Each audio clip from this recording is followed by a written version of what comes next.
What's going on, people? Welcome to Full Chess. We're back. So yeah, man, as you know, the World Cup has been going on. A lot of great things happening with the World Cup this year. Um, but we're not going to focus on the technicalities of the World Cup. There's one thing I want to focus on today's episode. It's my first World Cup episode. It's about the jerseys. If you've noticed, some teams have had great jerseys, right? New Zealand, I like all the black jerseys actually. All the all black jerseys have been nice. Scotland's first game, they had a nice jersey. It was kind of orange, reddish kind of. It was nice. But as we all know, the big brands for the jerseys, Adidas, Nike, Puma, it's all over the African jerseys, and they have some great designs as well. Of course, Umbro, we see Lotto, we see Capelli Sports with Haiti. But have you ever wondered, like, who makes these decisions? How do countries select which brands to make their jersey?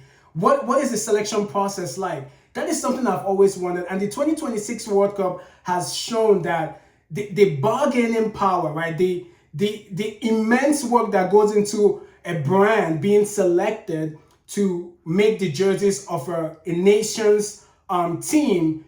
It's like years of a lot of behind the scenes going on, and I'm going to break it down today so that you can be in the know. All right, so let's just get into it immediately. So if you've ever wondered how countries make decisions as to who make their jerseys, well, I'm about to break it down to you. Now, you might think that it's like the country itself that makes these decisions, but no, the country doesn't make the decision itself. It is the football federation of each country that makes the decision. So, for example, the USSF, so the US Soccer Federation, they make the decision. The Nigerian Football Association, Abuja, for example, they make the decision. So it is not the government, it is the Football Federation, the Argentine Football Federation, they make the decision. They are the ones that make the decisions themselves. They are responsible for negotiating the sponsorship agreements with the sportswear company. So they solely handle that, which I think is great power given to these federations, which is why a lot of times these federations, they have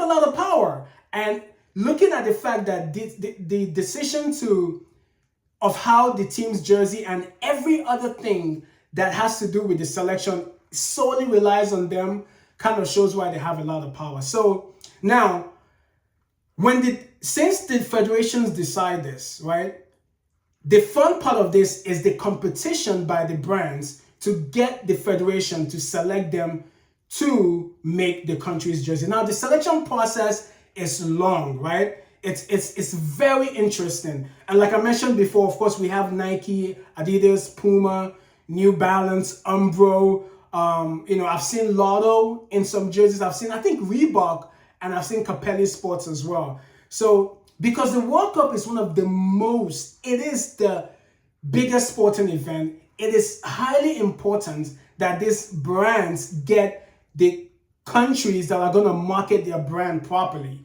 So they do everything to make sure they get these countries to select them, right? So for the sportswear companies, right? So there's millions and millions of dollars at stake. There is brand recognition, there's exposure, there's so many things at stake. So they are negotiating from years long to make sure that the right country or the country that they want selects them. So there's a competition process between these brands. So now, what factors determine that the country selects the brand? There are various factors that come into play. One of the factors is money. No duh. So money is the biggest factor. And how does money come into play in all this? So if you don't know, right? So there's an annual payment that the brands give to the federation. That's one part of, in the factor of money, the money part is broken down into different sectors. One is annual payments that they get. There's performance bonuses. So depending on how the jersey they make, like how it sells, how fans buy it, how it performs, right? The federation gets some cut. There's revenue sharing, like the total revenue as well, of jersey sales. Of course, the federation gets. Now, equipment for national teams. What does this mean? So if, for example, Nike Nigeria selects Nike, or Germany, of course, Adidas or whatever. So the brand is gonna like maybe sponsor like the gym, other kits, like various other things, their bags, whatever it is, and from small equipments to like bigger equipments for their locker rooms and for different aspects of the whole game, and then support for youth development. So some brands might say, hey, we're gonna build 10 soccer fields for youth development in your country, or we're going to sponsor kits for various universities or schools for free. Things like that go into play. Now, that's the aspect of money that comes into play in all of this. So every of this factor, the brand is going to say, okay, this is what we have to offer. Now, the federation goes back and say, okay, let's look at other brands, see what they're offering before we make our selection. Another factor is global distribution. Now, most of these federations, they want fans, all over the world to buy their jerseys. Why? Because they make money as well. So a company with strong distribution can place jerseys in various continents, whether it's Europe, the Americas, Asia, Africa, and whatnot, and islands as well. So if you select a big brand, your jersey is going to touch more places on planet Earth. So it's important as well. That's another factor that goes into play. Then design quality, which I think is one of the most important factors, right? So what does this encompass? So when we look at design quality, we are talking about, how the culture of the people is represented on the jersey. If you watch most of the African teams, their jerseys have a cultural significance on it. If you look at the Haitian jersey, which FIFA had a thing to play in it, we're going to get to that, by the way. They had like a cultural thing at the bottom part of their jersey, which, was part of the negotiation by, I think their jersey is made by, I think Capelli Sports or Lord, one of those, it's a smaller brand. And then, those kind of things. So some of the iconic nature of the nation is put into place within the design of the jersey. Now, technology and performance is also huge. Now, what are we talking about here? So we are talking about how lightweight is the jersey. If we've noticed in this World Cup, and it's one of the things I've not noticed in other World Cup, is that the jerseys tear very quickly. And it's not because it's inferior, it's because it's lightweight, to enable the players to move, to dribble, to do the tricks and stuff, but they're tearing very quickly. And some players have to, there's always replacement for them, by the way. So that's one aspect that goes into the bidding process. So how is the brand able to make lightweight materials, moisture control? They sweat a lot, especially, playing in the US during this time. The heat is like an oven out there. So the jerseys have to kind of be able to absorb moisture very well, so that the players they're not, dealing with sweat in their face and things like that, or in their body getting so soaked. Another thing is breathability. How is the jersey able to give them some air and all that stuff? And then heat management, and also sustainable manufacturing. So all these are things that these brands bring into play, and then the federation looks into all of this before they make a decision. So the brand prestige is another factor as well. So how prestigious are the brands? Some federations want to associate with themselves with a globally respected brand. Being partnered with Nike, Adidas can elevate a country's commercial profile and attract additional sponsors, right? So they want to do that to attract more sponsors, to attract more recognition, like Gatorade and things like that, which is more money in the team's pocket. So another thing is that another factor that people always talk about, or people don't know, is that people always think about maybe the team has a say in, the brands or anything like that. The teams don't. But do teams ever switch brands? They do. But that's also dependent on the federation itself. Everything is dependent on the federation. One of the things about switching brand, if you watch, Nigeria used to use Adidas, but they switched to Nike, and Nike has been great for Nigeria.